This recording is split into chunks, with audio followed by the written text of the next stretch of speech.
What's going on, everybody? Welcome into the Blazers Uprise post-game show here on a Sunday. An early game today. The Blazers take care of business. They tank against the Indiana Pacers, losing 129-98.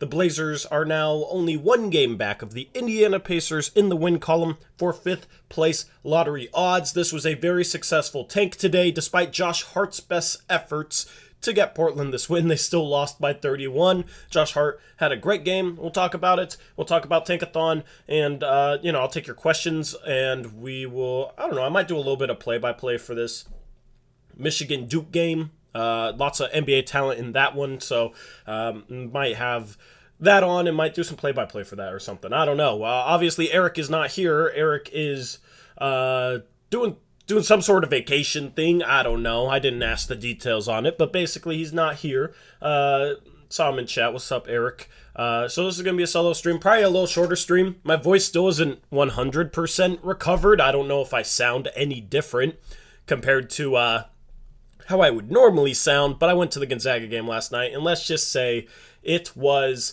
a very tight game, and I was very, very loud. Connor and Greg Martin can attest to that. All right, so anyway, hope everybody's having a good day. Thank you for tuning in.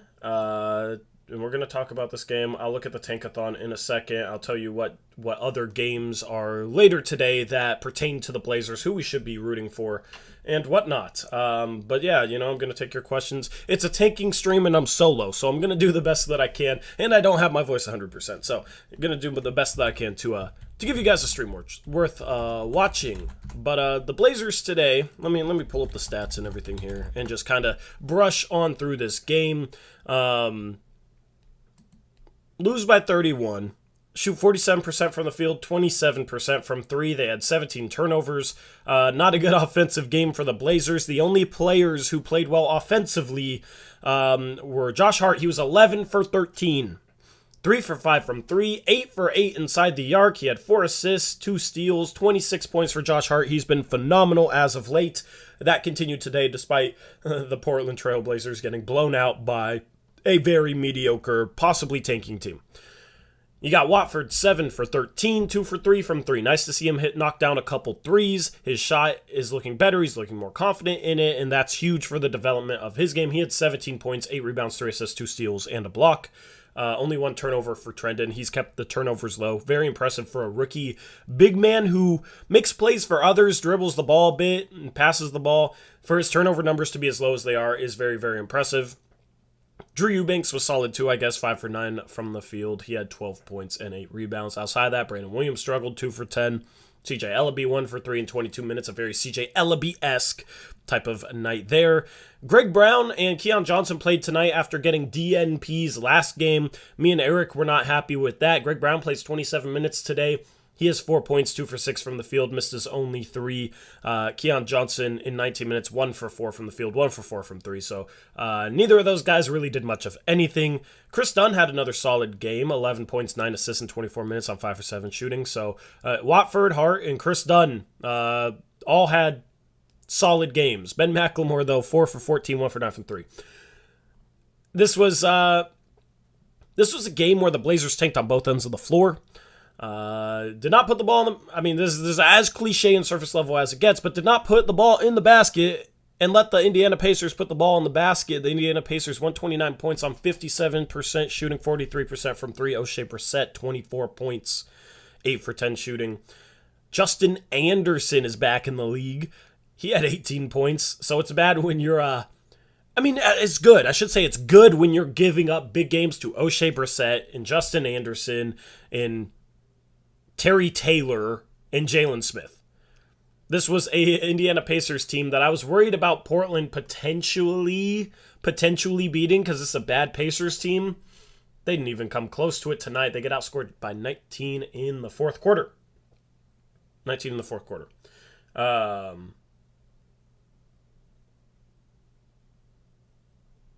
Eric, what?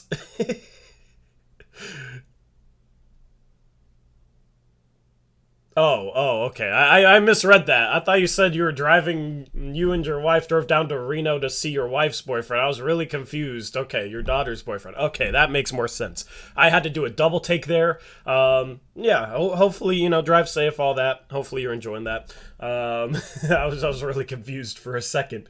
But yeah, this is a game. I can't talk too much about this game, man. Especially without Eric. I mean, I really have nothing whatsoever to say. It's just good for the tank, so let's just jump straight into the tank. I mean, that's kind of the best thing I can do at this point. Let's see here. Let me get this set up. We'll look at the Tankathon, because that's the most important thing from this game, is that the Blazers ended up taking care of their tanking business. All right. Here's the updated Tankathon standings. The Blazers are still in 7th. The Pacers now actually fall into a tie with the Kings for 5th, as the Pacers won their 2nd game in a row. Kings have lost 2 in a row. Blazers only 1 game back in the win column of both those teams. So in order to end up with the tie with both those teams, it says that they're 2 games back, but those teams have played 2 more games than the Portland Trail Blazers.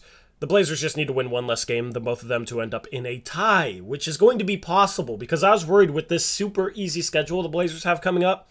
I was worried that they were going to win a decent amount of these games and it was going to ruin their tank. But if they play like they did today, I'm not worried about the Blazers beating even the Detroit Pistons. They got beat by 31 against Indiana. That's insane. So if there's a tie for 5th, the percentages are evened out. Normally it's 5th place has a 42% chance of the top 4, 6th place has a 36% chance of the top 4, and then 7th place Portland has like a 32% chance of the top 4. With a tie, the odds for the 5th place tie even out to 39.9% for the top 4 and 39.5%. Evens out for the number 1 overall pick as well, right around 10%. If Portland can get up to 5th and be alone in 5th, that's a 42% chance of the top 4. And here's the thing, even if they don't make the top 4, it's still good to move up these standings, as, if they don't jump up, their pick will still end up being higher. And if you get up to 6th or maybe in 5th, well, if the Blazers end up 5th, it's very unlikely they get the 5th pick, because there's a 42% chance they get into the top 4, but then also to end up 5th, no team below them would have to move up. So it's going to be very unlikely for Portland to get the 5th pick. It's likely going to be a team in the top 4 falling out for a team below the top 4 jumping up into the top 4. But if you get, the 6th pick, maybe you get the 5th pick and a team moves up, you end up with the 6th pick. You're in range for AJ Griffin, who's playing right now, playing against Michigan State. You're in range for Shaedon Sharpe. Hopefully he enters the draft, and then hopefully his measurements are that, are good enough where you could envision him playing small forward. Those are kind of the two guys at 5 and 6 that I would have my eye on for Blazer fans. Obviously, getting into the top 3 would be the best case scenario. In that scenario, you get one of Jabari, Chet, or Paolo Banchero. Seamless fit, plug him in as the starting 4, you're good to go.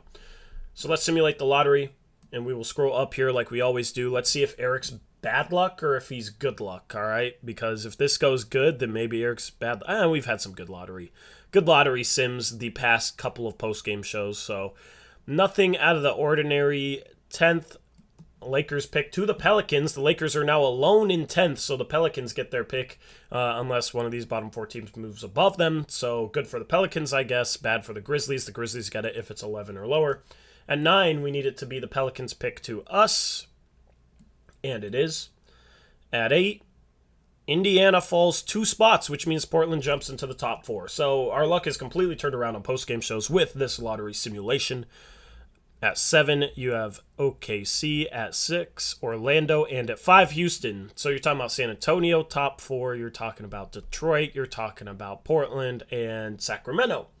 At 4, it's San Antonio. This is where we ended up last post-game show. The Blazers got the 4th pick. Me and Eric had a riveting debate on whether we would trade 4 down for like 9, 17, and 21, because those were the Spurs picks at that point.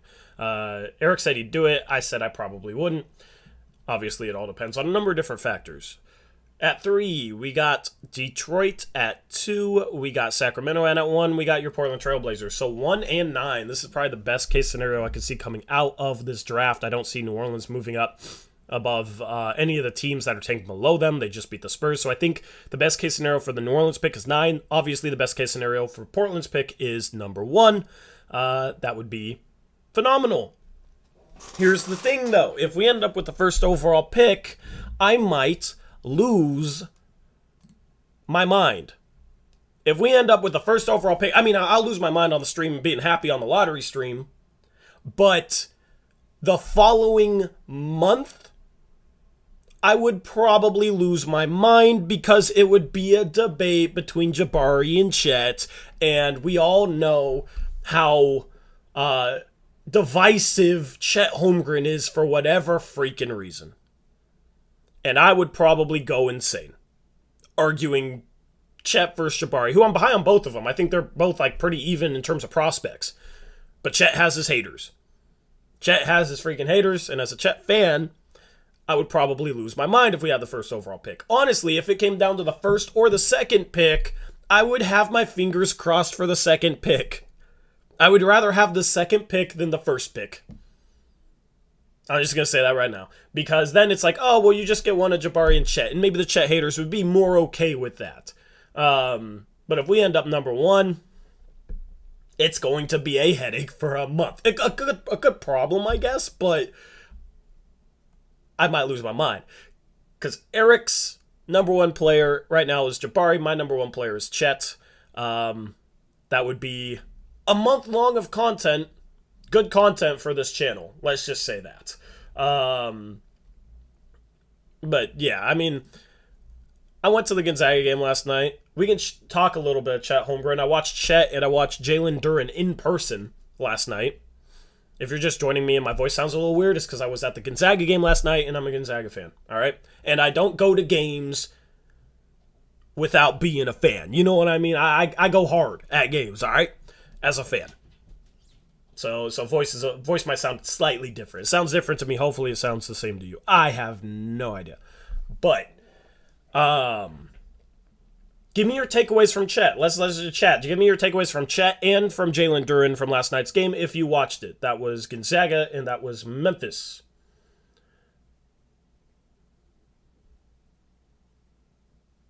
Blevin says Chet is a bit overrated to me, but he's still a top 6 player in the draft. I wouldn't expect anything else from Blevin's enthusiasts. Chet has become underrated. Let's just say that. That was an interesting game. So it started off, Chet blocked Jalen Duren like twice. Everybody was talking about going into this game, Jalen Duren is going to bully Chet Holmgren. Chet Holmgren can't guard strong NBA centers. I mean, Jalen Duren's only 18, but he has the body of a strong NBA center. That dude is built. Okay? The only play in which you could say Jalen Duren bullied Chet or bodied Chet over the course of the entire game was a play in which Chet flopped. Chet absolutely flopped because Chet had 4 fouls. Jalen Duren had 4 fouls. Didn't get to see enough of them head-to-head as we probably could have, considering both those big men were in foul trouble. Chet flopped on a play to try and draw Jalen Duren his 5th foul, and Chet didn't want to pick up a foul, so Chet flopped on a play and got a flop warding for it. But every other time, Jalen Duren tried to back him down in the post. I mean, he could back him down a little bit, but here's the thing. Here's the thing that people forget. When you're trying to back down, even if he's the skinniest guy, if you're trying to back down a dude that's 7'1" with a 7'7" wingspan, even if you back him under the rim, you still got to shoot over him or shoot around him. It doesn't matter how far you back him up if he's just going to block your shot. Like, that happened twice at the start of the game. Jalen Duren backs Chet Holmgren kind of towards the rim, tries to shoot, gets blocked. And also, here's the other thing. Chet is a power forward next year in the NBA, not a center. That's the other thing that people seem to forget. What power forwards are going to back down Chet Holmgren in the post? You're worried about power? You're worried about Jay Crowder or Marcus Morse backing down Chet Holmgren in the post? Chet didn't really have any problems with Jalen Duren. 6'11", super strong. I thought he was going to have trouble with 6'6", three-point shooter, 3-and-D guy Jay Crowder, or Robert Covington, or whoever.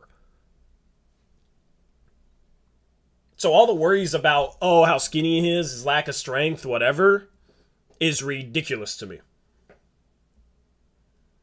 That's like the number one thing you can fix. And you'd think that Blazer fans would have learned after 2007 not to completely discount a prospect for being too skinny, but apparently they haven't.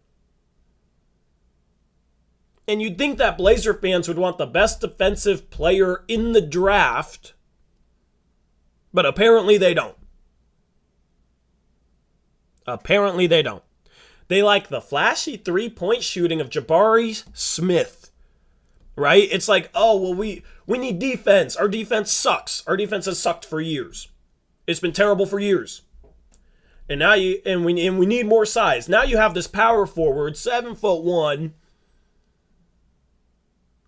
best rim protector, best shot blocker in the draft, can defend on the perimeter. He can also shoot. So you're not giving up anything in that department. And Blazer fans don't want him. A lot of Blazer fans don't want him. There's some Blazer fans that do want him. I'm just speaking to the ones who don't, okay? It's so baffling to me, the discourse around him, all right?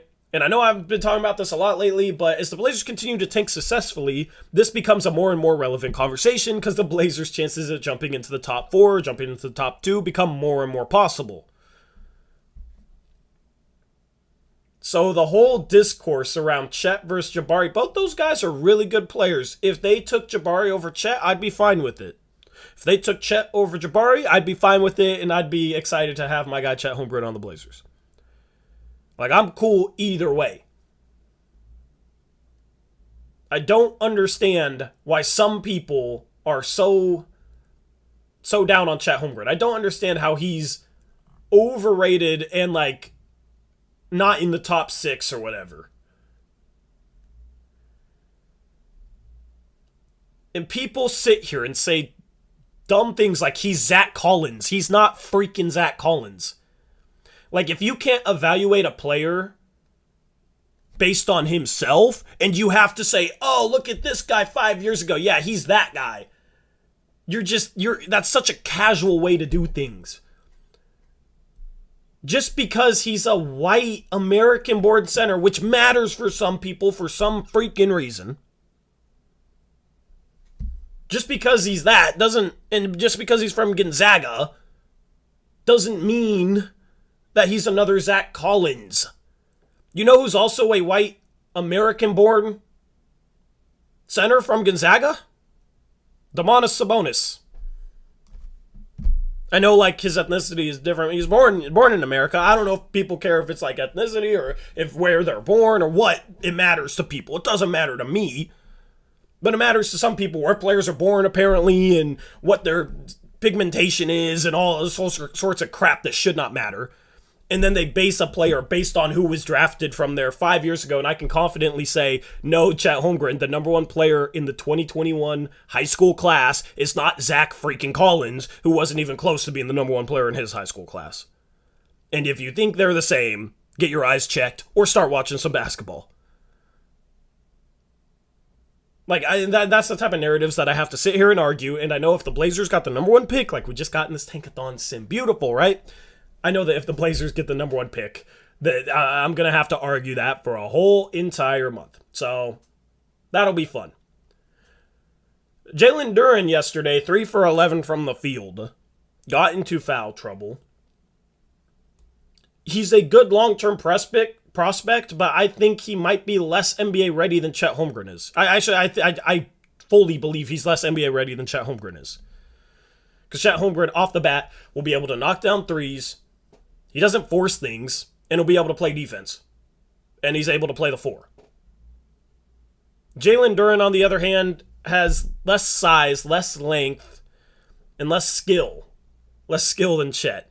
I didn't really get to watch him defensively a whole lot. He didn't play enough. But, you know, he has a lot of upside on that end.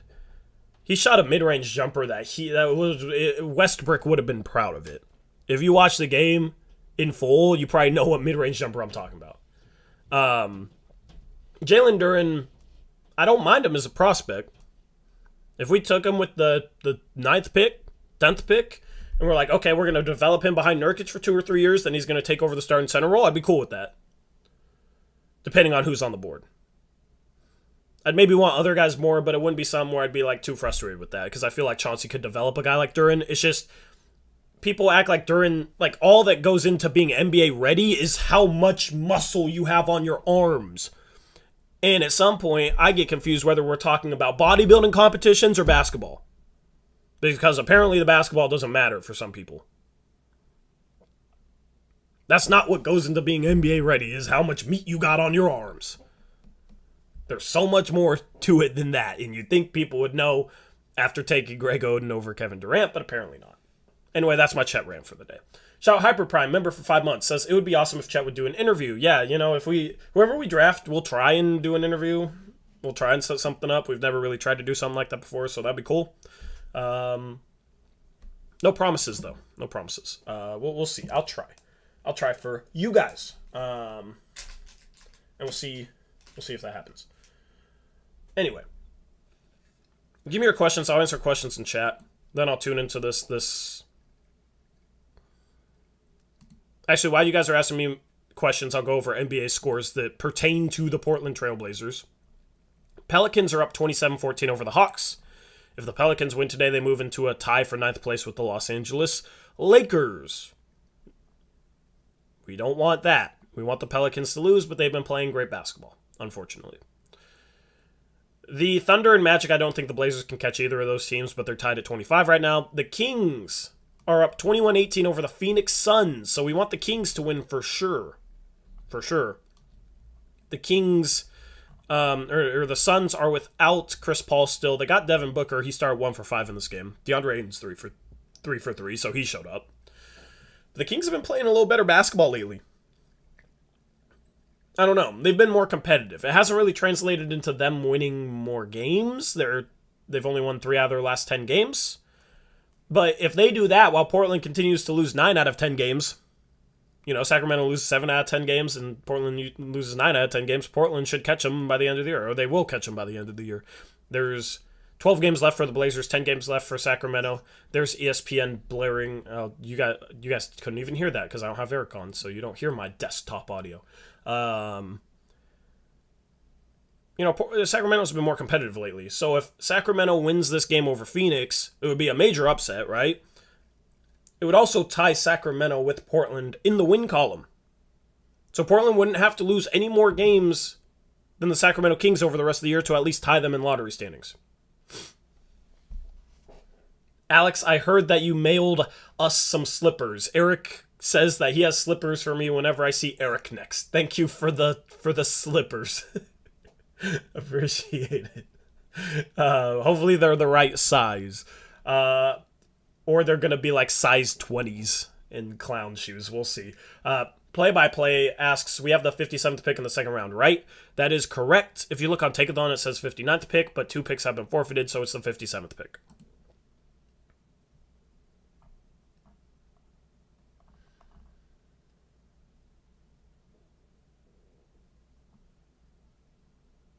If we don't get Chet or Smith, who would be your next 2 options? Banchero would be my next option. Then after that, it would probably be Jaden Ivey. You just got to take the talent. If Shaedon Sharpe measures, if he's like 6'6" with a 6'11" wingspan or something like that, and has the size to play small forward, I think you'd have to seriously consider Shaedon Sharpe, which I know a lot of you aren't familiar with, but the potential is off the charts for him. And if he can play small forward, he has athleticism. If he had decent length to play the 3, I could see him being a good defender at that position.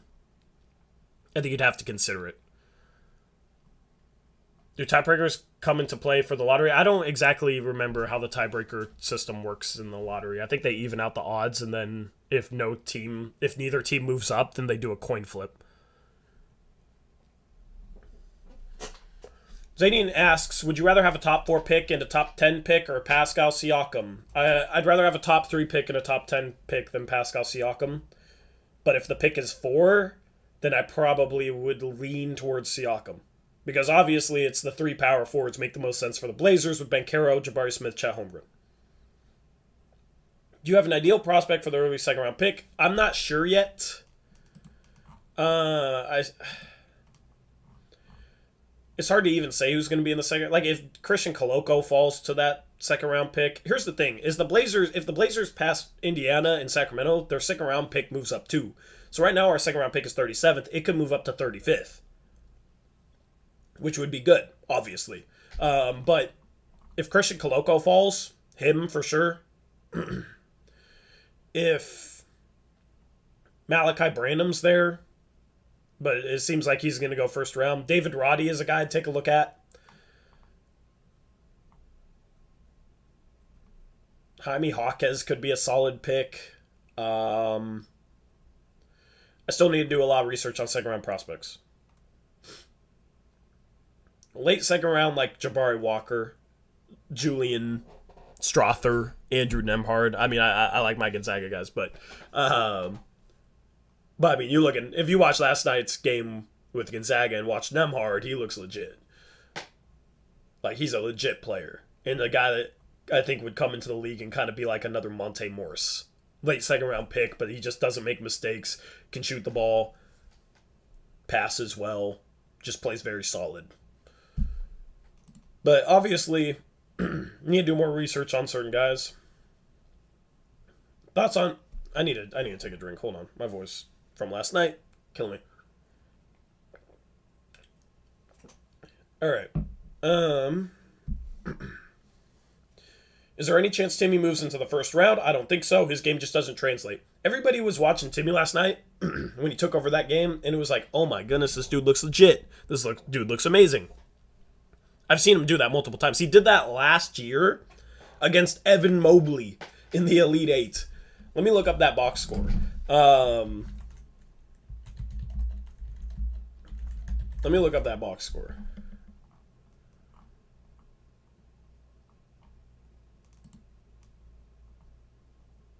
Evan Mobley, 17 points, 5 for 11 in that game. Drew Timme, 23 points, 5 rebounds, 4 assists, 3 steals on 10 for 19 shooting.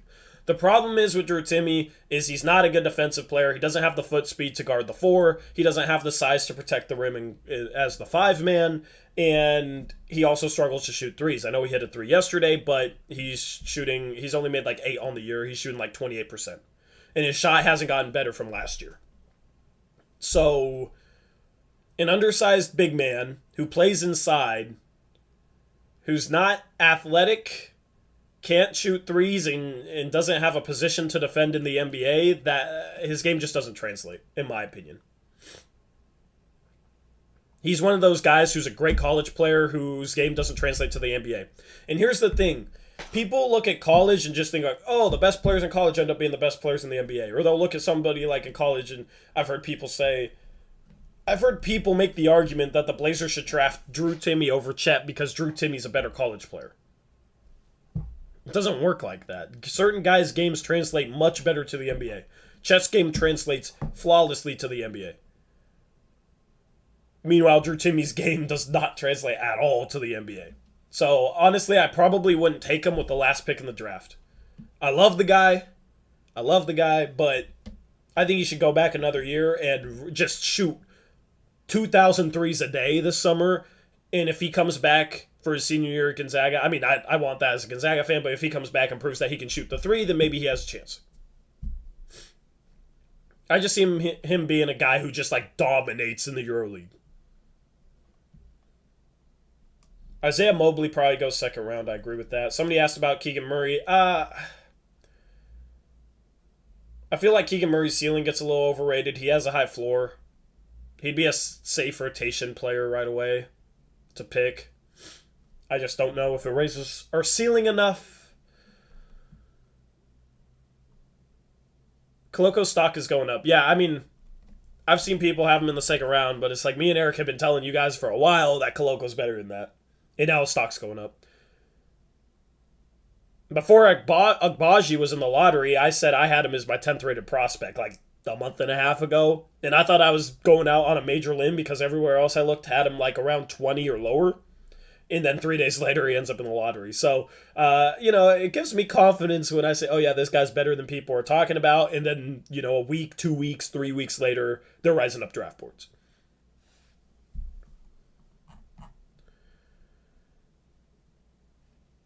What's up, Ish? Doug Edert stock is going through the roof. Yeah, that's a fun team. Right now, Duke is up 48-42 over Michigan State. 15 minutes left in the second half. Right now, Paulo Banchero 5 for 8, 13 points, 2 for 3 from 3. 13 points, 5 rebounds, 3 assists. Solid game from him. Mark Williams 6 for 8, 12 points. AJ Griffin has 7 points, 3 for 5 shooting. Those are kind of the NBA players there.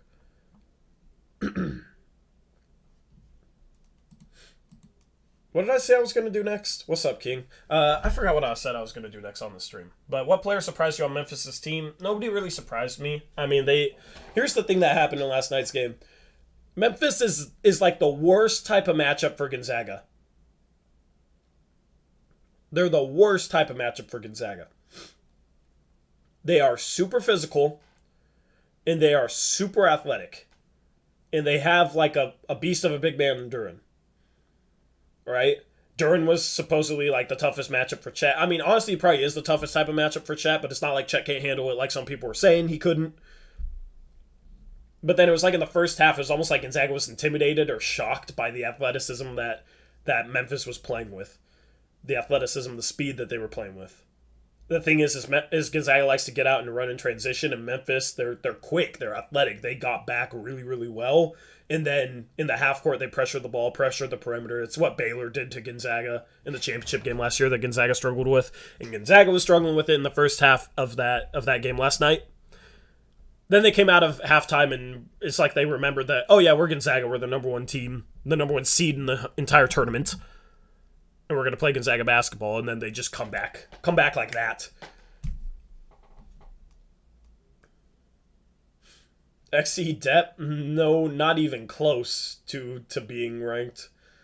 Ishfluent says Banchero's skill set doesn't help us like Chet. Chet does everything the Blazers need. Yeah, I mean, Banchero's passing, it would be interesting to use him in like a Draymond role offensively. With obviously more scoring ability, more better off the dribble. It's just Banchero would have to figure it out defensively. It just boggles my mind that Blazer fans, our defense is terrible, but then they don't want a guy who could fix it. You look at especially when you see what Evan Mobley's done. Evan Mobley's done in Cleveland as a 7-foot starting power forward, rim protector, can defend out on the perimeter next to Jared Allen. Bro, they've been playing Lauri Markkanen at small forward with Darius Garland as a point guard. And like at the start of the year, they had Colin Sexton as the starting 2. But because they had Evan Mobley and Jared Allen, their defense was fine. Like, if you have Chet Holmgren and Yusuf Nurkic, it's almost to the point where you can play Josh Hart at the 3 and your defense fine. Like, and that's the thing, is it allows you to go small because you're bigger in the front court and you have so much rim protection and shot blocking ability that any mistakes from Josh Hart, Damian Lillard, whoever, they can be made up for. And those guys can play more aggressive on the perimeter because they know if they get beat, that it's just going to be a wall at the rim with those two guys. And then you think about how the Blazers play defense. They love to trap with the big, hedge with the big, play the big aggressively on pick and rolls. What's the issue then if that gets broken down? It's guards going to the rim and like lobbing to somebody and, it's like a 3-on-2 situation if they are able to get the ball out of that. It would be so nice to have two legitimate rim protectors on the court at the same time. So that if the other team's running a point guard center pick and roll and Nurkic is up playing at the level of the screen or higher, you have Chet Holmgren protecting the rim behind that. So if they get the ball out of that, they got Chet Holmgren waiting for them. And vice versa. Chet Holmgren can play up at the point of the screen. Chet Holmgren covers a lot of ground very quickly. So Chet Holmgren, I think, would be perfect for Chauncey's system, playing aggressively on pick and rolls. Lots of length there, too. Going to be hard to pass the ball over him, right? Remember Anthony Davis and what he and Rajon Rondo did to Damian Lillard in the 2018 playoffs? And then if you get the ball out of the trap, you get Yusuf Nurkic waiting for you.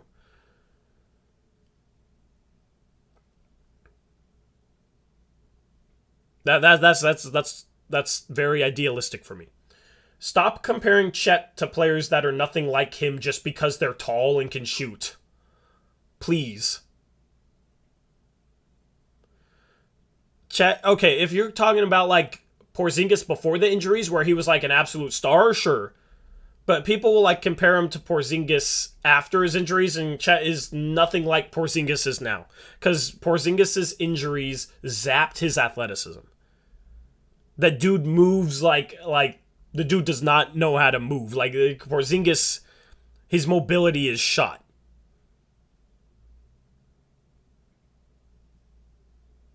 But okay, I can respect that YYC. It's just I see so many ridiculous comparisons for Chet, and they get to me. Bull freaking Bull is one of them. Like Zach Collins. I also don't agree with the Kevin Durant comparisons because Chet isn't the type to take over a game one-on-one. He's not that type of player. And anybody looking for him to be that type of player is going to end up disappointed like Skip Bayless was. But that's because they don't know what they're watching, or they don't know what they should be looking for. Like, he's not a takeover player. His value lies in every other part of the game. Who would you trade the Pelicans pick for besides Jeremy Grant? OG Anunoby for sure. OG Anunoby would probably be the most realistic main choice for me. I think that's a guy that Dame would like to play with. Kevin McHale. You guys are joking, but I spend too much time on Twitter, and Twitter gets ridiculous. If you follow me on Twitter, you probably know what I'm talking about. If you want to follow me on Twitter, link in description. Jonathan Yu says, are you making a video for the main channel discussing the potential prospects we would want in the draft? This offseason, I need to find a video editor. Because this offseason, I want to do daily uploads. Which is really, really hard. Really, really hard. A lot of work. But it's something I want to do. I actually have I have daily uploads like listed from like April 11th through July. Like, I already know basically what I would be doing, and I can read it off to you guys if you want, if you guys are curious what types of videos they'd be. Early in the offseason, I want to do season reviews for the players that matter. Like, I'm not going to do a season review on Eric Bledsoe, so it's not going to be like every player on the roster, but season reviews for like, these are players that I had planned. Greg Brown, Trendon Watford, CJ Ellaby, Keon Johnson, Justice Winslow, Nasir Little, Anthony Simons, Yusuf Nurkic, Damian Lillard. Is there another player on the team that I should do a player review for? Let me know. I feel like maybe I'm missing somebody. Guys that have only been on the team for like a couple months, or like a Drew Eubanks, it'd be hard. Because it's not like we've been able to see any progression from him. It's not like I had goals for him going into the season. I made videos before the season where I listed out goals for a lot of Blazer players. The problem is most of those guys are gone. So when we get to like Nas, though, Ant, Nurk, and Dame, I'll go over some of those goals. Maybe include clips of the videos before the season. You know, a couple little clips from that in those player reviews.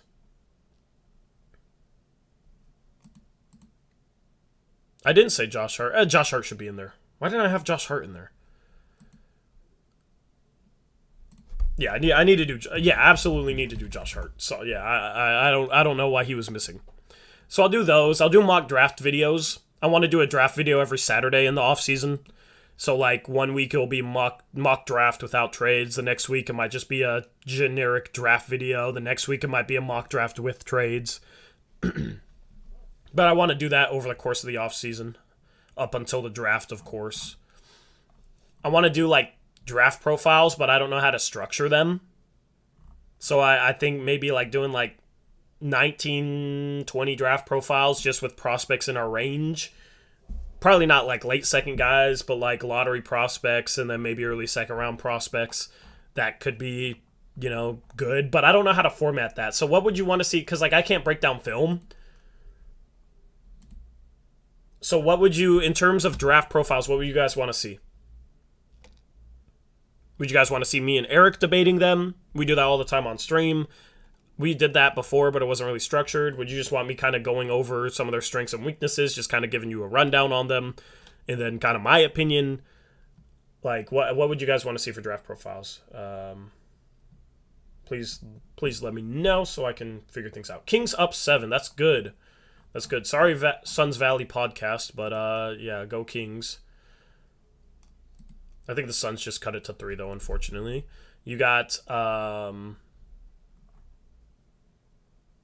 it's a 3-point game now. Hawks are down 13 at home to the Pelicans, man. Really, really not good. Really unfortunate.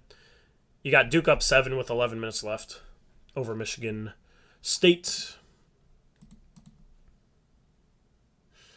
Andrew Vincent, I talked a bit about Duran like 15, 20 minutes ago. 25 minutes ago.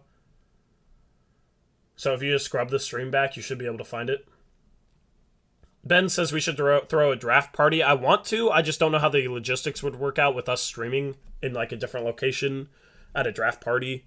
And then, I don't know. If you guys have recommendations for places, I want a place with like a TV screen where we could put the draft, like the ESPN channel of the draft up. And then we just unmute it when they announce picks and it would come in through the stream. Lottery night's May 17th. Of course, Andrew. I got you. Harris says, I like the format that Hoop Intellect uses. Yeah, but he can break down film. That's the thing. That's the problem. Is we, I don't do film on this channel. I don't mess with like the copyrights and all that type of stuff. But I can show you guys like an example of the draft video that I did back in the day.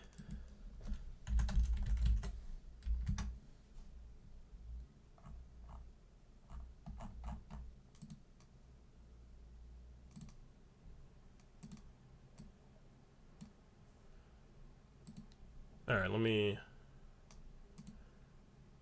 go here. Yep. Okay, cool. And then let me load up a different.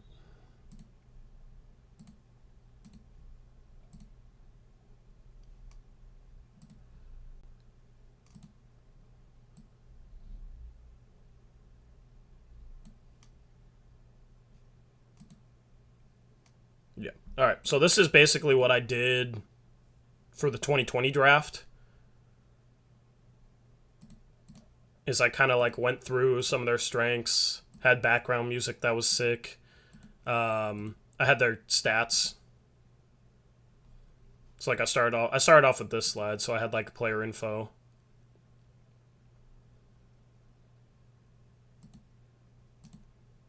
Then went through some of their stats. EuroLeague stats for your European players, of course, and then college stats for NBA players. I went through strengths. I went through weaknesses. And then me and Eric would talk about them. This was a separate channel, so I did show footage on that, but then me and Eric would talk about them. And kind of debate them for a while. So that was the format that we did like a couple of years ago.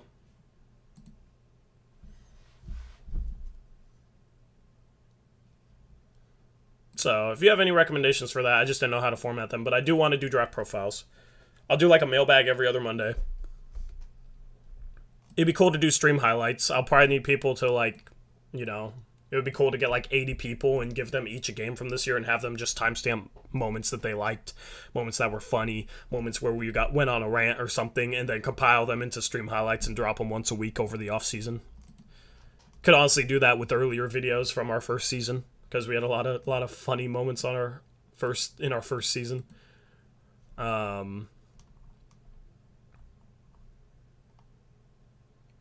So that'll be a lot of videos. You're talking about like 20 draft profiles, a draft video every week, a mailbag every other Monday, maybe trade talk Tuesday every other Tuesday. I'll do a video like talking about what draft combine measurements you should look for, and then I'll drop a video talking about those draft combine measurements. I'll do like a draft lottery preview.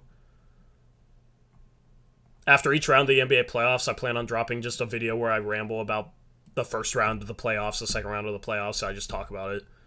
I'll do like off-season plan A, off-season plan B, off-season plan C like I did last off-season. And then we'll have our mock off-season draft as a live stream. Our mock off-season is where we get 30 people together, including me and Eric, and give everyone a team, follow all CBA rules, and we make trades, run through the NBA draft, and run through free agency in like a realistic way. Everybody negotiates trades with each other and tries to do the best job for their team, and then we grade people at the end of that. So I'll have a couple videos talking about mock off-season grades, so that'll be cool. And then once we get like closer to the draft, I'll have like 6 draft targets for like if we traded down in the first round, 6 draft targets if in the early second, and then like 6 draft targets late in the second or something like that. Then obviously right after the draft, we'll get into like free agency preview. So lots of content in the off season. Should be fun. But I need a if you wanna help me edit videos, let me know. If you have a little bit of video editing experience, it's not anything. It's just cutting up film, basically. Cutting up the video, that's pretty much it. But I definitely could use some help with that. For draft prospects video, could you format it with what prospect we would want and potential lineups we could use with the specific prospect and each person's responsibility in that lineup? That's a good suggestion, Jonathan. I'm going to write that down. I'm just going to copy it. Post it in my notes. That's a good suggestion. See, that's why I run things by you guys, because people will come up with like good little additions to videos that I struggle to think of sometimes. So, thank you, Jonathan. Kings up 10. Kings up 10.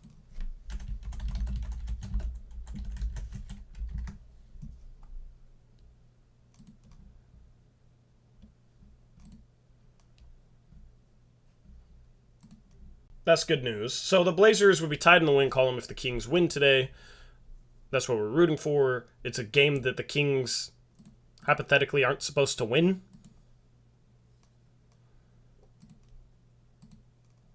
Let's tune into Suns Valley podcast. These are our Suns friends. Definitely go subscribe to them. I've been helping them with this channel. Help them come up with this sort of like graphic setup. So they're very entertaining. So go tell them that you're rooting for the Kings. But I'll drop a link to this stream in the chat. But they always tune into like our post-game shows live on their stream. They're not always, but sometimes. So I figured I'd do it back to them since we don't got Eric here. I might have Gabe on for one of these solo streams that I have to do because he's extremely entertaining, funny guy. But it looks like Mikal Bridges 1 for 6. He's struggling. Harrison Barnes has 10 points. Yeah, 50-42. 2 minutes left in the second. So, hopefully the Kings take care of business. Why no Eric? Eric's on taking a road trip. Eric's taking a road trip. Honestly, if we were playing well, like if we were gunning for the playoffs, it'd be easy to solo stream. I accidentally posted the link to their stream in their chat instead of mine. Eric's taking a road trip. It'd be easy to solo stream if I had basketball to break down for 2 hours, but I really don't. It's just a different mindset, different challenge, Grace says, I was worried for a second I was watching the wrong stream because I have you on my television in the background. You're in the right stream. This is the right stream. Gallinari has 15 before half. The Hawks need to make some headway here. Right now, Duke's up 63-57 with 9 minutes left in the second. Do you guys want play-by-play for that? Let me know.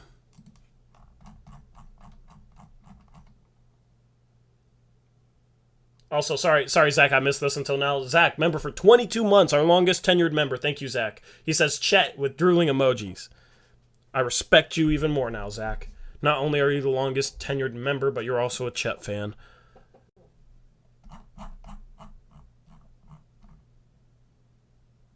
Y'all want some play-by-play? Alright, I'll give you some play-by-play. I'll watch it on my phone. I'll tune in with chat.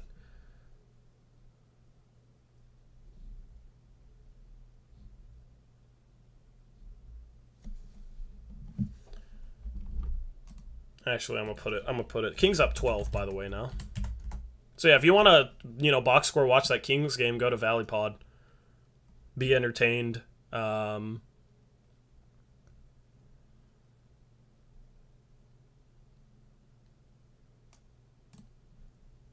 it's a good way to scoreboard watch.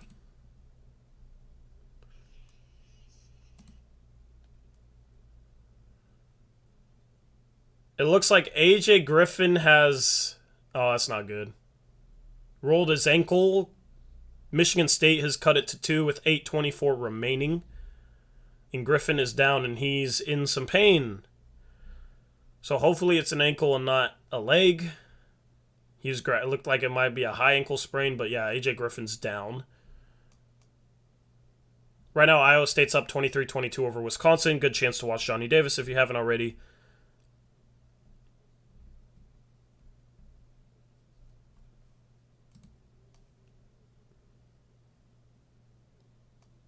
He's not grabbing his knee, Blevins. He's grabbing like his high ankle. Like high ankle sprain, which is not good. It's hard to recover from.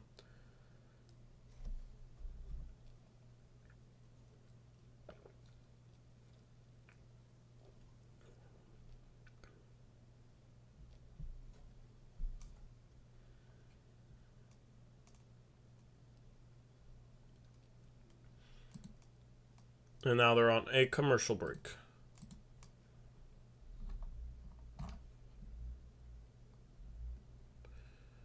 Let me go back to NBA scores. Pelicans up 9-54-45 over the Hawks. Gallinari 15 first half points. Top performer, ESPN says, for the Pelicans, Willy Hernangomez. Not the name you guys were expecting. The Spurs play later today. They play against the Warriors, tipping off at 5:30 p.m. Pacific Standard Time. Obviously, it's good if the Spurs can win that game. Create a little bit more separation between the Blazers and the Spurs. I also just realized I've been streaming on Wi-Fi this entire time, and luckily, somehow the stream hasn't had any issues, so that's good news. I forgot to replug in my Ethernet cable. As far as bracket talk, my bracket is... I mean, it's not screwed. I got Duke in the championship. I got UCLA making the Final Four. I got Arizona winning it all. So if those three things happen, I mean, UCLA has North Carolina, so they have a path, and then I hedged my bets against Gonzaga. If Gonzaga isn't gonna win it all, I want Duke then. I try to make it so I'd either win my bracket pool or Gonzaga would win the championship. But I'm absolutely rooting for Gonzaga to win the championship over winning my bracket pool. Actually, it was a case last season where I had Baylor and Gonzaga in the championship. If Gonzaga won, I would have lost my bracket pool. But with Baylor winning, I won my bracket pool. So, yeah, I will never root for my bracket pool over the Gonzaga Bulldogs. This is not going to happen. I've never seen any of my teams ever win a championship. So, this just NCAA tournament run means a lot to me. Which is why my voice is not normal, because I was at that game last night. I didn't see if anybody said that it sounded okay or not, so hopefully it sounds fine. He didn't roll his ankle? What's the injury then? He was grabbing his ankle. Do you currently have video ideas regarding strong minimum contracts we could sign? Yeah, that'll be like maybe part of free agent preview content. Like in between the draft and free agency. What's up, Nate J. Dub? $5 dono. Appreciate you, bro. He says, what's up, Tori? Haven't been alive for a while. What do you think of Chet versus Duran last night? I mean, both guys were in foul trouble. Both guys didn't necessarily have their best games. I mean, Duran was 3 for 11. I forget what Chet shot. I'm going to look that up. I actually never saw what Chet shot in that game. Chet couldn't make threes. But all his misses were close. Chet was 4 for 7, 0 for 3 from 3, made everything inside the arc, had 9 rebounds, 4 assists, or 9 rebounds, 2 assists, 4 blocks, and 9 points. So he was solid.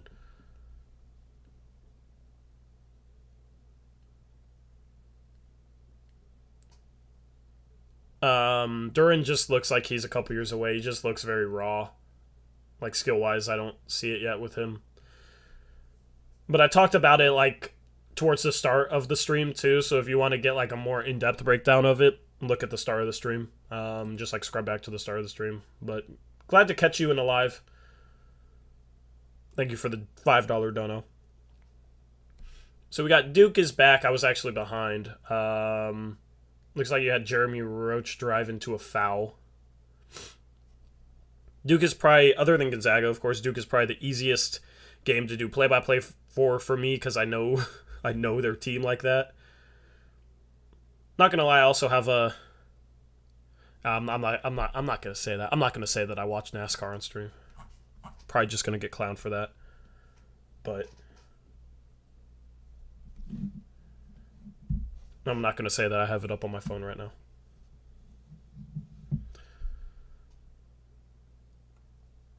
CJ 3 for 12, and they're still winning. They're still that's surprising. That's impressive.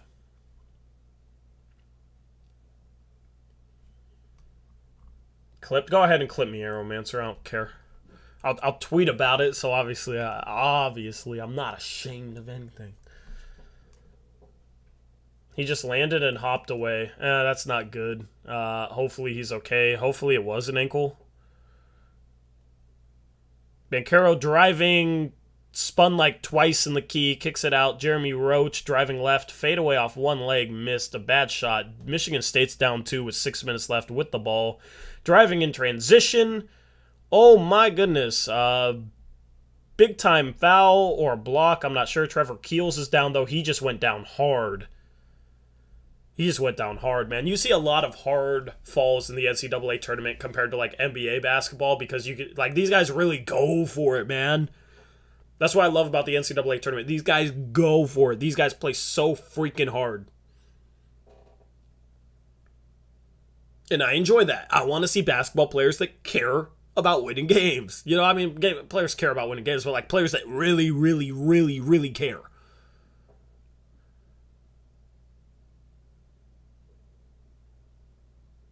But Keels is holding his elbow. Seems like he's okay, though.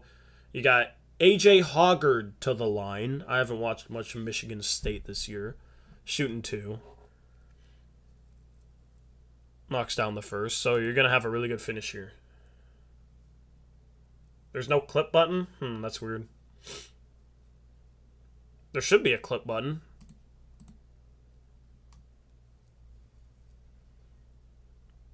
Tie game at 65. Michigan State knocks down both free throws. Right now you got Wisconsin up 1 with 1 second left in the first half. I'm just looking at the scoreboard there. Don't know what the situation is with that game.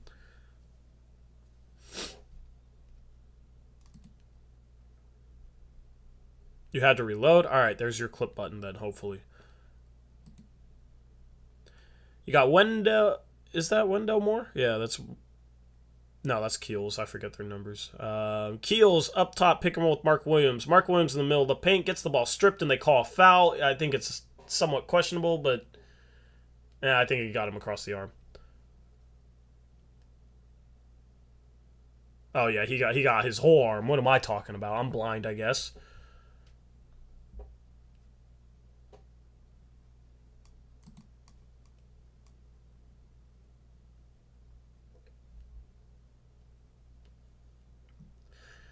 You're not going to clip the NASCAR thing, though. I mean, I got to watch Bubba Wallace is in second.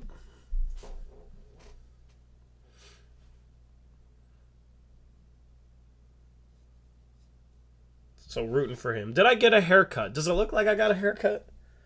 I think you can answer that for me, Gulpel. What's up? Hope you're having a good day.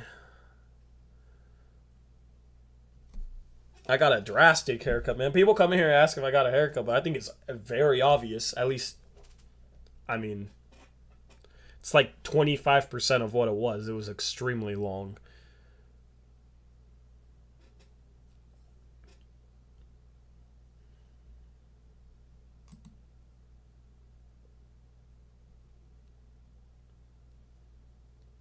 Tom Izzo was anguishing on the scores table laughing about something. Iowa State goes up 1 at half.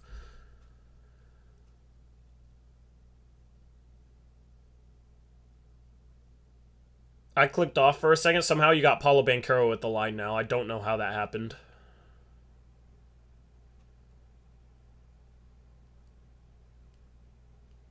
His free throw is off, so I don't know if... I think it was a 1-and-1. Still tied at 65. Michigan State ball, 5 minutes remaining.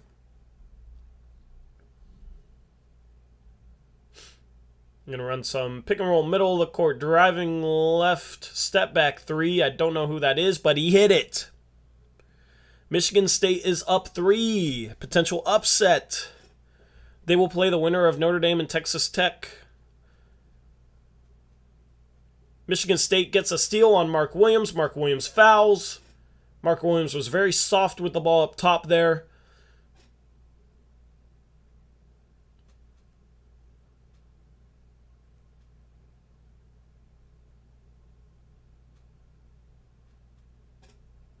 Michigan State has all the momentum right now. Duke doesn't have A.J. Griffin. He went out with an injury.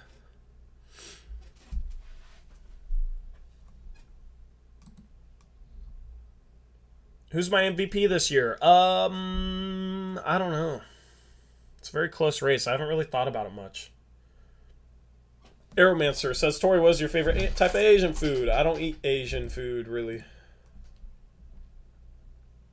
A.J. Griffin is back on the bench. Looks like he may be able to return. We'll see. Michigan State free throw is in.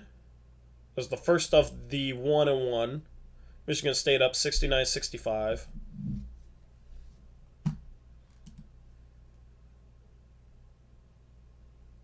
Bach1 says, hey, Tori, just want to say that I'm watching this podcast from Europe for a long time now, and I appreciate yours and Eric's work and dedication. I appreciate you.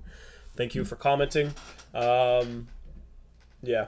I don't know if Eric's still in chat, but I know that he appreciates the support as well.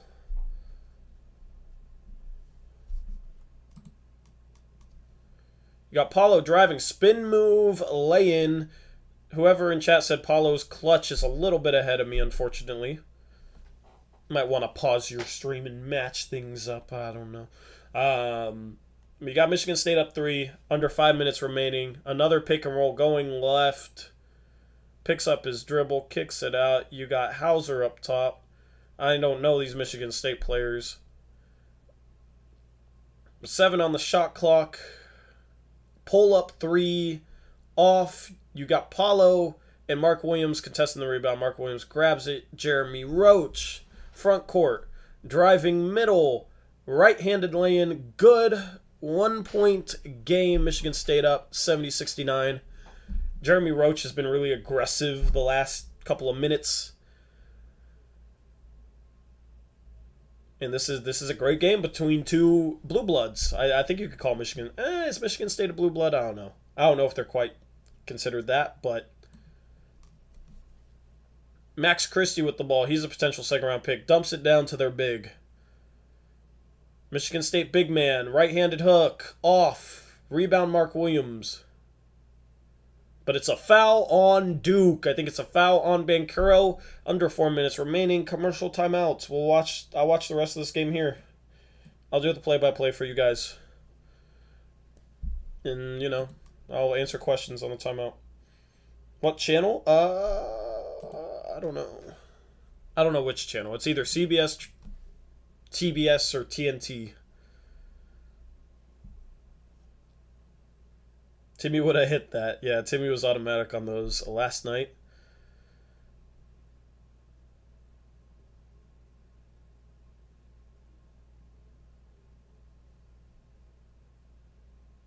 I'll go look at the NBA scores and give you guys an update on those. Right now, you got the Pelicans up 10, 60-50. You got the Kings up 10, 59-49. Both games are at half.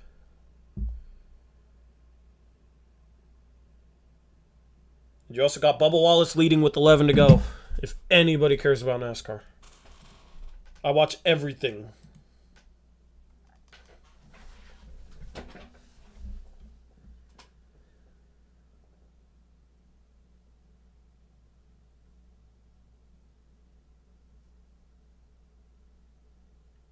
Duke, Michigan State is on CBS. Thank you, Gibson. Aeromancer says he got to find his phone. Yeah, good luck with that. Does A.J. Griffin have an injury history? He does. He had like a leg injury before the season. that he had to work through.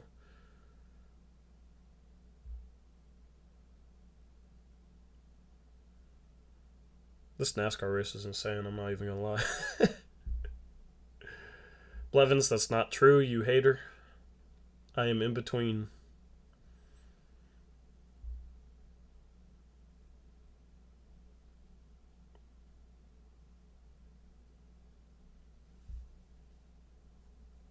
Airmaster, good luck finding your phone, man.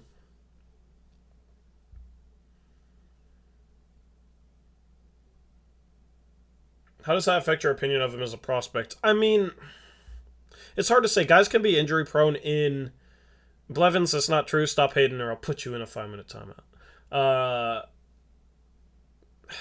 Guys can be injury prone in college and then fine in the NBA or vice versa. Like, I try not to read too much into injury prone players unless it's like, I mean, he had a leg injury and then it seemed like he landed weird, but it seems like he's okay. So I'm not going to read too much into what just happened in this game with him.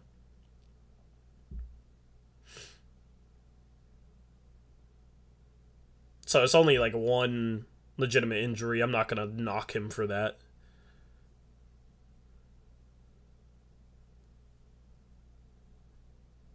I forget exactly what the injury was.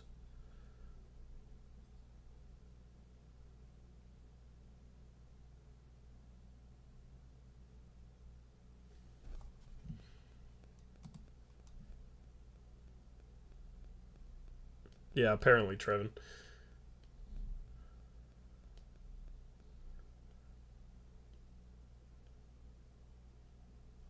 You should do the NBA Wordle. I've never played Wordle. And I don't understand what all the colored... Dude, I'm at the point where I might mute the green square on Twitter so I could stop seeing Wordle tweets. Dislocated left knee is what AJ Griffin had at the start of the season. Or like before the season that he came back from. Imagine dislocating your knee, man. That does not sound fun.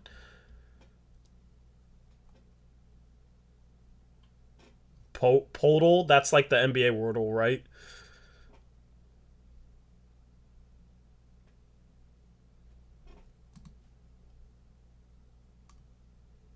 Duke ball down 3.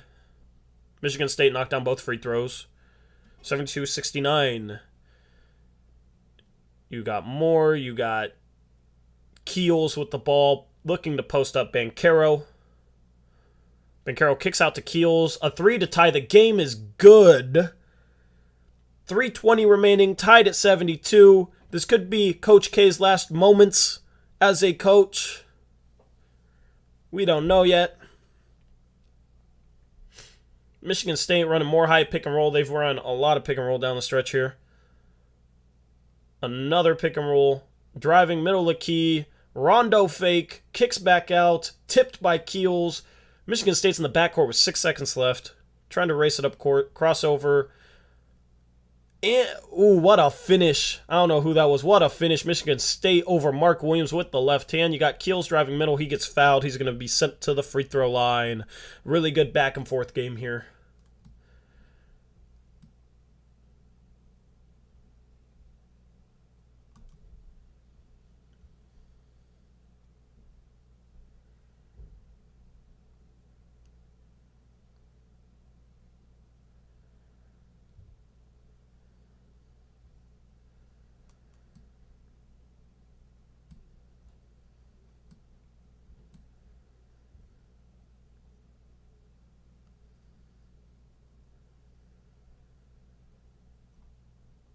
First free throw for Keels is good.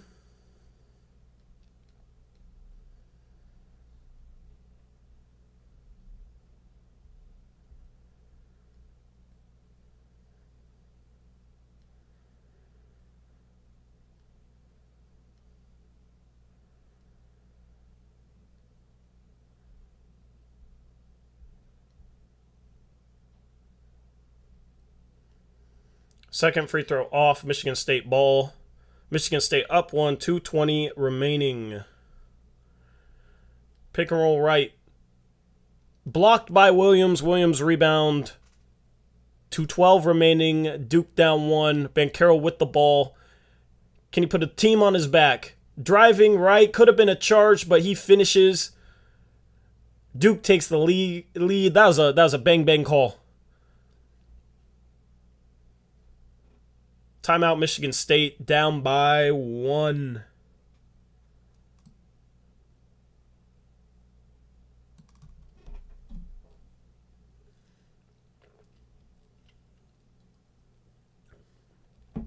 Coach K won the foul, but honestly, it could have been an offensive charge against Banchero. There's about 2 minutes left. Spencer Grant says, join late and I am 50 minutes behind, so this may be very off topic, but my mouth is watering thinking about our defensive rating with Nurk, Chet, Sohan, and Hart in the same lineup. Sohan would be interesting, just offensively. He has a long ways to go. Like, he can dribble and play make. I just feel like, I don't know, man. His shot is just brutal. If he could shoot, that'd be nice, but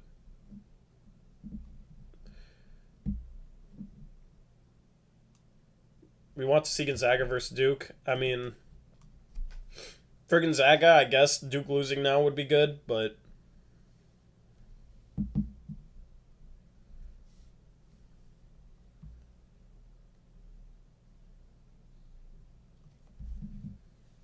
let me put the chat on my phone and watch this Duke game on my computer so I can look at chat and also watch this game. You got Michigan State driving left, picks up the dribble, out to Hauser. Hauser driving right, spin move on Banchero. Banchero blocks his shot. Great defensive stand from Paulo Banchero. Stepping up, making plays on both ends in crunch time.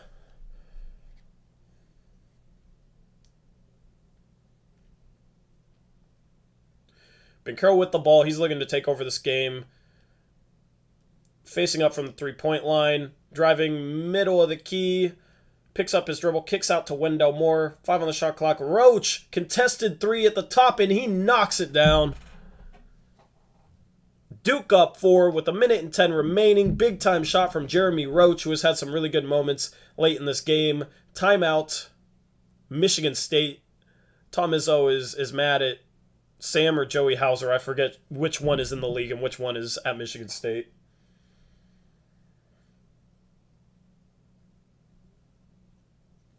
Anyway, I'm going to end this stream after the Duke game. A little different stream. A little different post-game stream, but hopefully you're enjoying it.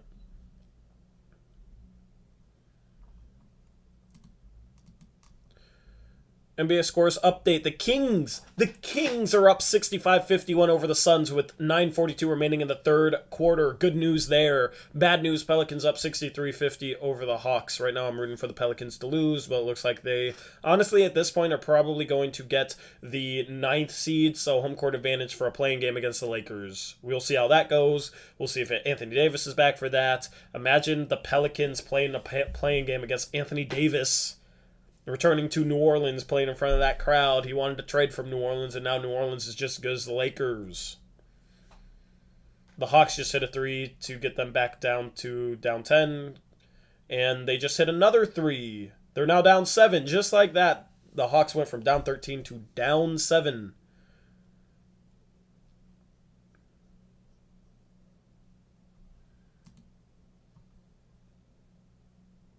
Pelicans are up 7. They're now up 9 over the Hawks.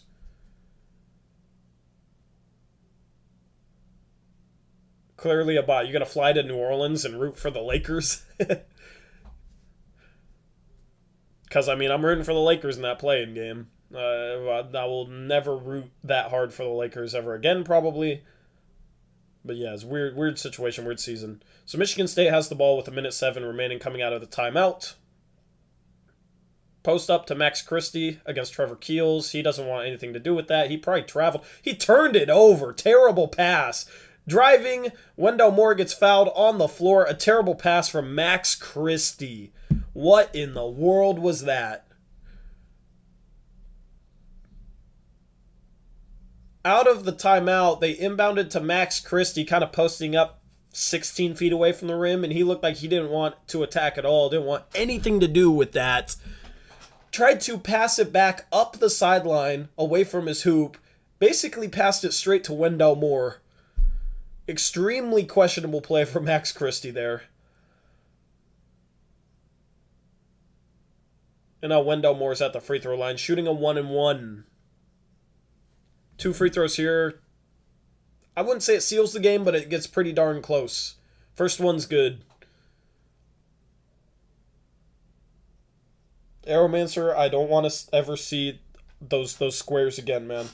Green, yellow, white, nope.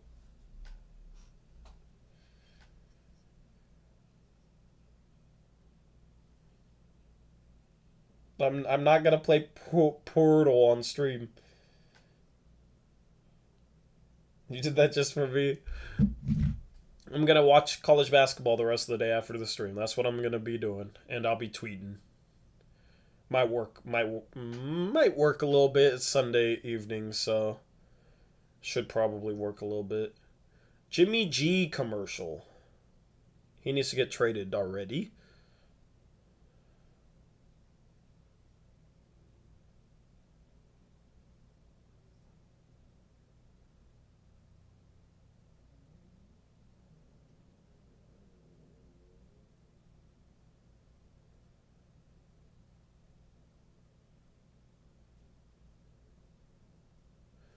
Alright. Looks like we're back. Michigan State, I think, is done here.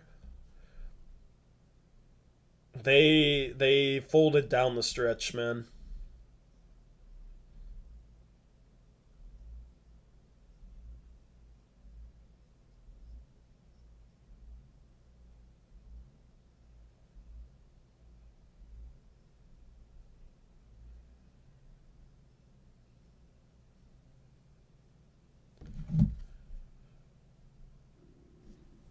Alright.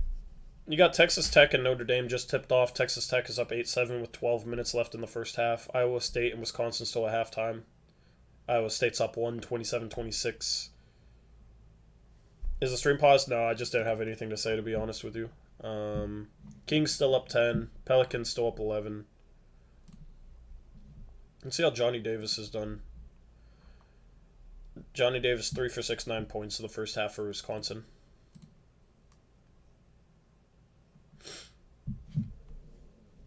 This is must-score territory for Michigan State. If they hit at 3 early enough, they won't have to foul. They're currently down 6, 80-74. 59 seconds remaining.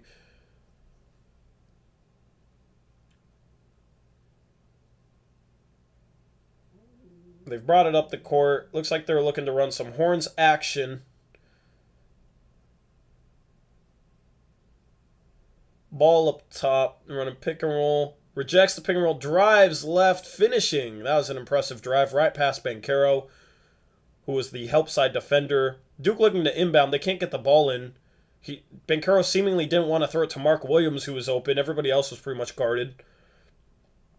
That's Duke's final timeout. Coach K's mad about something. Tom Izzo's mad about something. Everybody is mad.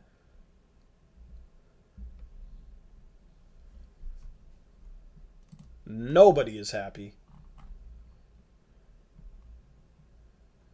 And more commercials. So if you want me to talk, give me stream questions during this commercial break.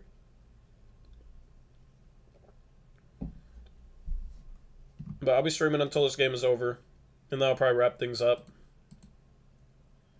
The Blazers play next on... Who do the Blazers play next?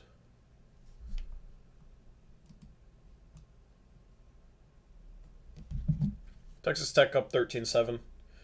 5-0 run, at least. Portland's next game is tomorrow, actually. Another early game. I hate early games, but then we're done with the early games for the rest of the month.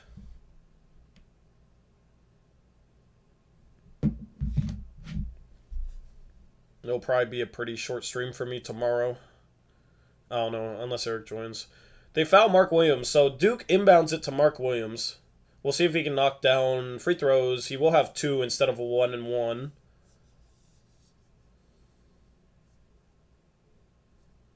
It has become foul territory. There's 39 seconds left on the game clock. Duke up 4.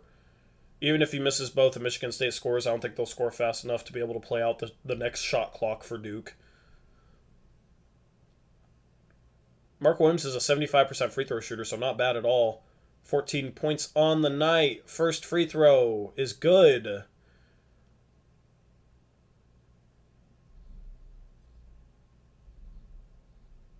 Duke up 5. I think Michigan State is cooked. Greased. Mark Williams' second free throw is off. Michigan State down 5. 36 seconds remaining. Bring it into the front court. They're wasting a lot of time trying to get a set together. Driving left. Still can't get a shot up. Kick out corner. It was deflected by Trevor Keels. 23 seconds remaining. Michigan State didn't have a look at a shot. Wasting a lot of time. A lot of crucial time for Michigan State. 15 seconds on the shot clock. Inbound from the bottom corner. Hauser pump fake. A weird looking three. Wasn't square. Rebound. Put back off.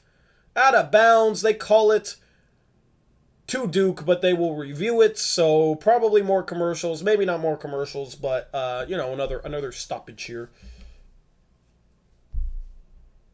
But if this is not Michigan State ball, I think this game is over. A really weird shot. The dude pivoted and had his feet like crisscrossed. And shot a three like that. It was very, very questionable. Oh, that could be off either team. I don't know. It might be off more. One of those where a guy comes in and hits it over the top, but kind of hits it through the player in front's hands. You know, calling it live, you always say that's off the guy in back, but then when you review it, it like barely brushes off the other guy's hands. You know, remember the CJ McCollum hitting the ball out of bounds off Jamal Murray in the playoffs back in 2019? That 4 overtime game, I think it was. Where he like poked the ball loose, but it just like brushed off Murray's hand last. One of those types of plays. I don't know how they can overturn this because nothing here is conclusive. It's like all three, like both hands for the Duke player, one hand for Michigan State, all hit off the ball last. I don't know.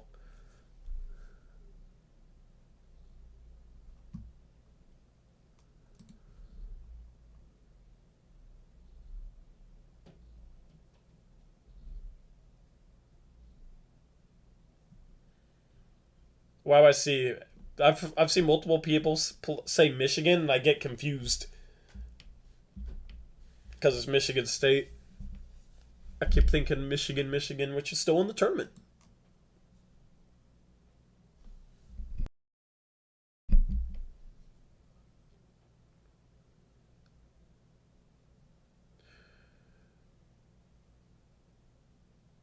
They gave it to Duke. I don't think it was conclusive.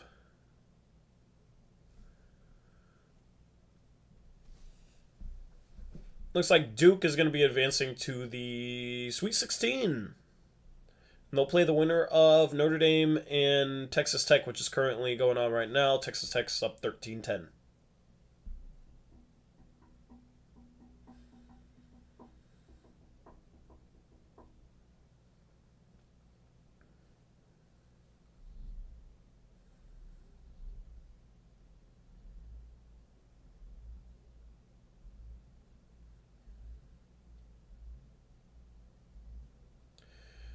Duke is fouled. 16 seconds remaining. Got Wendell Moore going to go to the line. Probably going to knock down both, and that'll be game.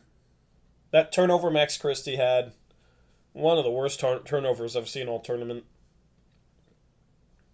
Really kind of the dagger for Michigan State. That play was terrible. Aiden just got his 5th foul. Yeah, let me look at NBA scores because this game's pretty much done. Wisconsin, Iowa State has tipped off the second half. 17 minutes remaining. Wisconsin's now up 1. Notre Dame just tied the game at 13. Back-to-back threes, it looks like.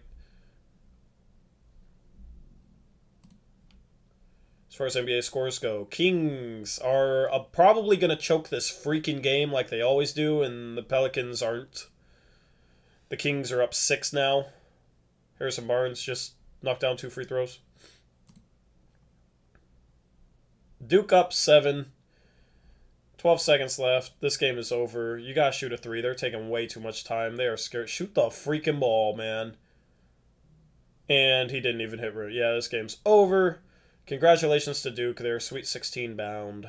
Coach K will coach another game.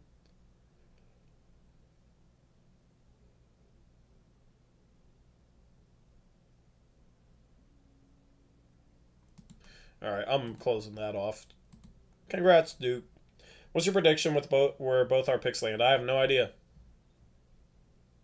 The Tankathon sim we did at the start of the stream, though, gave us the 1st and 9th picks, which is best case scenario.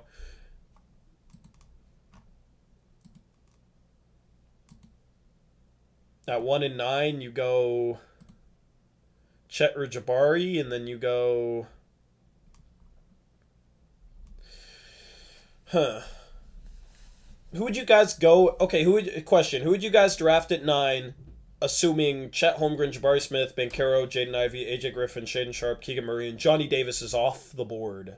If those 8 guys are off the board, who would you take at 9, assuming you got one of Jabari and Chet with the 1st overall pick?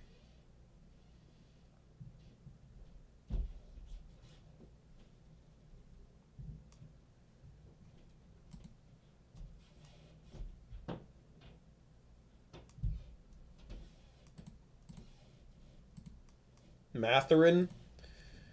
I don't know.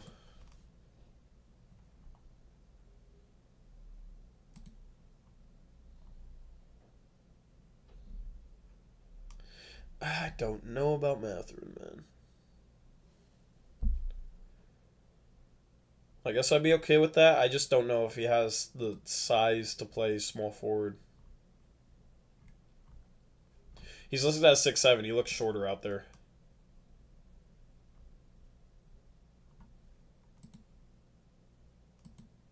I said AJ Griffin was off the board.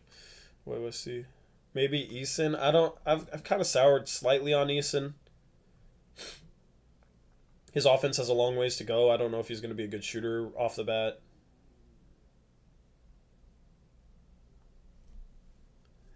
I think it not. I'd probably want to trade that pick down for like... OKC has the 15th pick.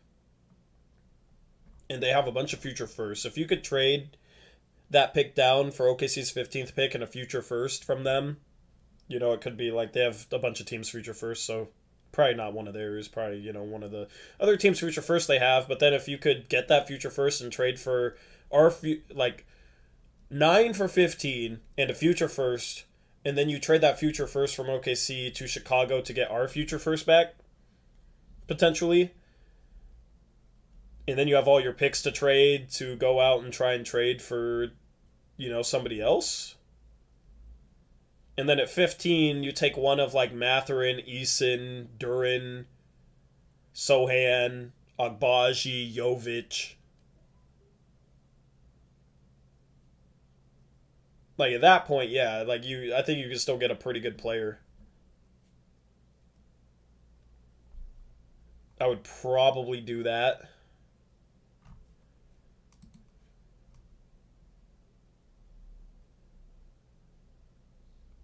Aeromancer, what? Why wouldn't OKC do that?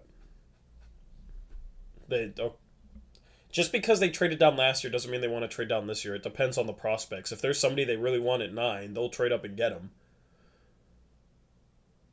Kings are choking. Because of course they freaking are. Devin Booker, 25 points right now. Damn. God, I hate the Kings. I'll love the Kings if they win. But, like, okay, I could see OKC wanting Mathurin. Like, if OKC wants Mathurin, they'd probably trade 15 in a future first. I know they're playing the Suns, Trevin, but still, they were doing well. And now they're not doing well. And it's really, really bad. Because we need them to win.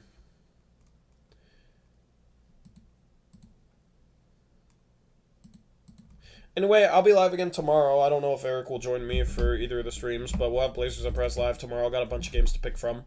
And then we'll have a post-game show tomorrow. Probably only going to last an hour. Going to be even shorter than this one. We'll be live like 6:30. It's an early stream. I hate those. I would rather go live at like 9:30 p.m. But yeah, we'll go live for like 6:30 to 7:30, something like that. And that'll be tomorrow, so 2 streams. And then we play again on... When do we play after that? Let me figure this out.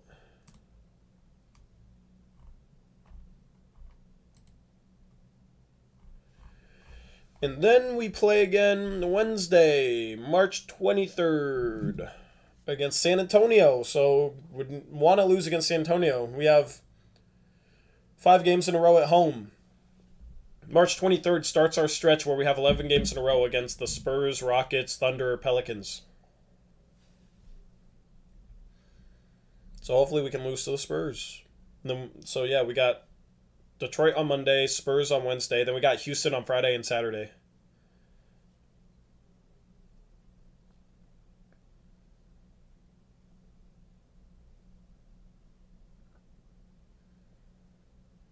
So we'll have 2 streams tomorrow. We'll have a stream Wednesday, stream Thursday, stream Friday, stream Saturday. So lots of streams the next week. We're just going to plug away with the season. We only got 12 games left. I'm going to do a post-game stream for every game. I'm not going to skip a game. Even though there might be a game or two where I just want to skip a game because, there's not much to talk about in this basketball. It's brutal. For a good reason it's brutal. I want it to be brutal, but, still going to go live after every game. Even if it's just kind of a disjointed, just kind of hanging out with you guys. Anyway, hopefully you guys have a good rest of your day. With that being said, I'm out of here. Gonna watch some more college basketball. Make sure to follow me on Twitter. Link in description at Torey Jones YT, Torey Jones YT. How long are you streaming solo? I don't know. Depends. Eric, I don't know. Eric might be here tomorrow for one or both of the streams, or neither. I have no idea. Will you go live if Gonzaga wins the championship, or just the next game? I won't go. I probably won't go. I won't go live if Gonzaga wins. This is a Blazers channel, Wouldn't really make sense to, but anyway, I'm gonna continue watching some college basketball for the rest of the night. And hopefully you guys have a good rest of your nights. And hopefully I'm able to catch you tomorrow. Maybe Eric will be there. That'll be cool. Anyway, that's a wrap for this post-game show. The Blazers take care of business, tank against the Pacers, lose 129-98. They are now 1 back in the win column of 5th place in lottery odds. Right now, the Pacers and Kings are tied in that regard. We'll see if the Kings can take care of business and not choke against the Suns. They're currently back up 5, 82-77 with 2 minutes left in the third. Go watch Valley Podcast, Suns Valley Podcast, if you want a scoreboard watch. If you want a scoreboard watch that Suns Kings game. They have a live scoreboard on the stream. So go check them out, support them, friends of ours. Very entertaining people, in my opinion. Part-time Gonzaga channel, says Hyperprime. It'd be cool to have a Gonzaga channel on the side, but, that's just too much. Too much YouTube. Anyway, hopefully I'm able to catch you tomorrow. Until then, as always, peace out. Go Blazers.